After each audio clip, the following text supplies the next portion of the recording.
Hi, boys and girls. I hope you're having a wonderful day. Today we are going to learn a lot, so I hope you're ready because it's going to be a long video, but I promise it'll be worth it because it's going to review what's going to be in your test. So here we go. We're going to start right now with let's just kind of review what we're going over. We're going over figurative language, specifically so that we can use it in our poetry, but you see figurative language every day in books as you read. So it's important that you know what those are. So what will we be doing today? We will review figurative language. If you look right here on the slide, we will review figurative language. That's what we will doing. How will we do it? We're gonna use this PowerPoint and videos to help us with our thinking. And why are we doing this, Marcia? Why is it important? Figurative language is important because it makes us better readers and writers. It doesn't make it boring. It makes it kind of come to life and more fun. All right. So what is poetry? Oh my gosh. I don't know why that's not working. So we're going to show it from right here. What is poetry? Poetry, we use it to express ourselves. It's words. It can be free verse, stanzas, things like that we learned. But what we're focusing on is how to make our writing, our poetry, and our reading, when we're reading, identifying it, how to make it more interesting and understanding. One thing that we use in poetry, in our writing, in books, is similes. Similes are comparing things using like or as. So if you see here, it says busy as a bee. Good luck right here. They're not actually a bee, but they're saying, I'm busy as a bee, always zooming, right? Sparkling like a diamond. They're not really a diamond, but it's sparkling like one. We're comparing things using like or as. I'm hungry as a bear, saying that I'm very, very hungry, right? I'm hungry just like a bear is. Flat as a pancake. We know pancakes are flat, so we're describing something as being flat as the pancake. So you're comparing to whatever it is. Maybe it's this flat surface as being flat as a pancake. Hard as a rock, saying that something's really hard and it feels like a rock. You're comparing those two, right? Here is a small video on similes that I think you'll like. Welcome to my channel. Today I will be teaching you about similes. What are similes?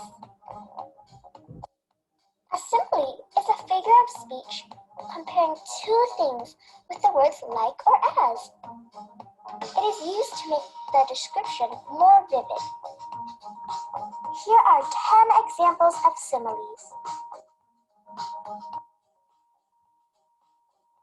You were as brave as a lion. They fought like cats and dogs. She was cool as a cucumber. Your explanation is as clear as mud.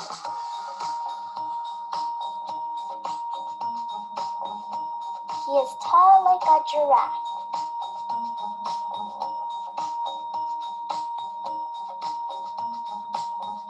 The ice cream was as cold as ice.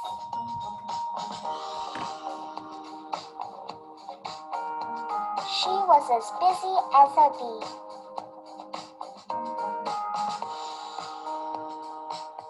Last night, I slept like a log.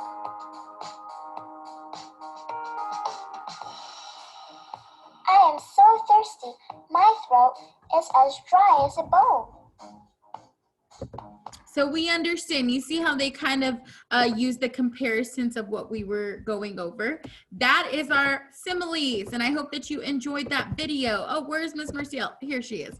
Okay, moving on to idioms. What are idioms? An idiom is an expression that doesn't exactly mean what the words say. So it's kind of like out there, super crazy, like Miss Marciel's hair, but it doesn't actually really mean it. So if we say something like, she spilled the beans, she didn't actually spill the beans. What we mean is she told a secret, right? Here's some other idioms that I think that you might understand. If someone says, did the cat get your tongue? A cat literally did not get your tongue. It's just saying you can't speak, or like, are you like not able to speak right now, or what's going on? The next one is snug as a bug in a rug.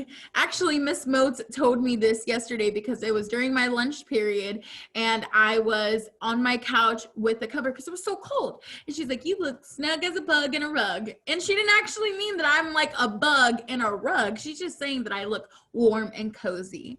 Go the extra mile. When someone says, hey, I really need you to go the extra mile for this, that means they want you to make more effort. They want you to try really, really hard. Butterflies in my stomach. If I'm saying, oh my goodness, I'm so scared to talk in front of people, I got butterflies in my stomach.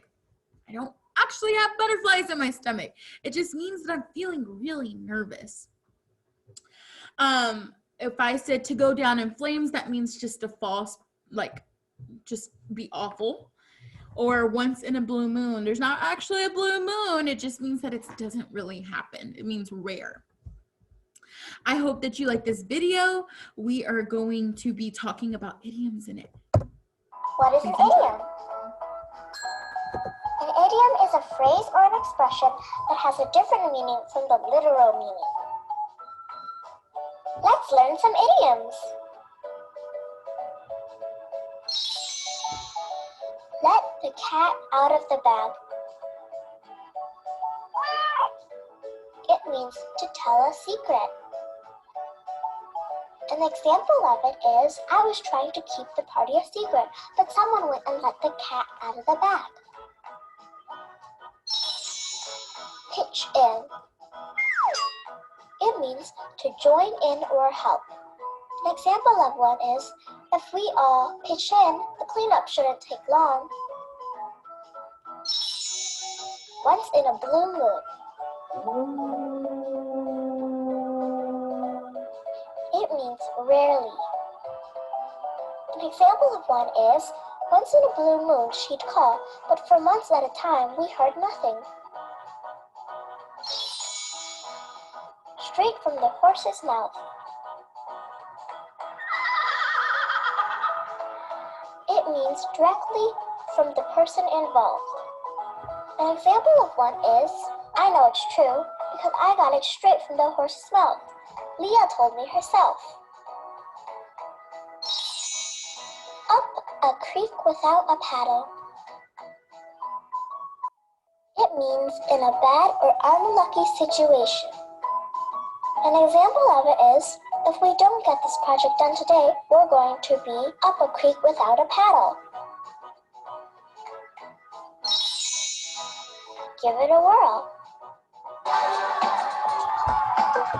All right. So we learned a little bit about idioms right there too. I hope that you enjoyed that. I'm back right here. Now moving on to the next one, literal and figurative language. So it's like the actual meaning of things and then kind of putting it in a crazy sense. So I'm going to compare these two, okay? I'm going to compare these two. If I said she was so sunburned that she turned red, you could turn that around and say, she was out in the sun so long she looked like a tomato. Or if it means to do, like you're saying, do not talk, someone could say zip your lips. They don't mean to actually zip your lips. They just don't want you to talk. That's what the things that we use in poetry, in our reading, we see it all the time, but it's important to know what they are. We went over these, but like I said, this is just another review for you. I hope that you like this figurative language video. What is the difference? With literal language, words mean exactly what they say. For example, it's raining very hard. Sometimes, words are used in a way that's different from their usual meaning. This is called figurative language. As readers, we have to figure out what the words mean. For example, it's raining cats and dogs. Of course, it doesn't actually rain cats and dogs. This really means it's raining very hard. My backpack weighs a ton is another example of figurative language. It really means my backpack is very heavy. Figurative language can make descriptions more interesting. Look for figurative language as you read. Do the words mean exactly what they say, or do they have a different? All right, so just a little bit of figurative language. Oh, where's my thing? There it is. All right, moving on. Now we're gonna talk about metaphors. Where's Miss Marcel? We're right here. Okay, metaphors. Metaphors are we're pretty much not using like or as. That's what a metaphor is. So we're comparing things, but we are not using like or as. So metaphors: the sun was a gleaming pearl. My baby brother is a cute little teddy bear. My sister's memory is a camera that remembers everything that we see. The car seat is a fluffy cloud. Custard is happiness in a bowl. Those are some examples of metaphors. Remember, it's comparing two things, but we're not using is like or as. We are two peas in a pod. Remember, two unlike things that are compared, not using like or as. For an example, she was a breath of fresh air. The snow is a white blanket. All right, pay more attention to this last video, please. What is a metaphor?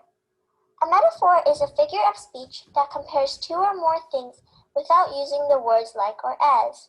So it's a little different from a simile. Metaphors are used in a way that isn't really true, but it helps explain an idea or make a comparison. What is the purpose of metaphors? Writers use metaphors to encourage the reader to use their imagination. Metaphors help to see things in a different way. A metaphor can be used to set a scene or express a mood or feeling. Here are 10 examples of a metaphor. Number 1. The classroom was a zoo. The classroom isn't really a zoo, it's just really crazy. Number 2. My big brother is a couch potato. My brother isn't really a potato, he's just lazy. Number 3. It's raining cats and dogs. That means it's raining really, really hard. Number 4. Life is a roller coaster. When people say that, it means life is full of ups and downs. Number 5. My brother is a pig. This means my brother is really messy. All right, those are just a couple of metaphors. All right, we went through figurative language. I know that was a lot. I hope you enjoyed. What did we do? We reviewed figurative language. We used the PowerPoint to help our thinking. And we did this because it helps make our writing better, and it helps us become better readers when we understand what this kind of language is. Thank you so much, and see you later. Bye-bye.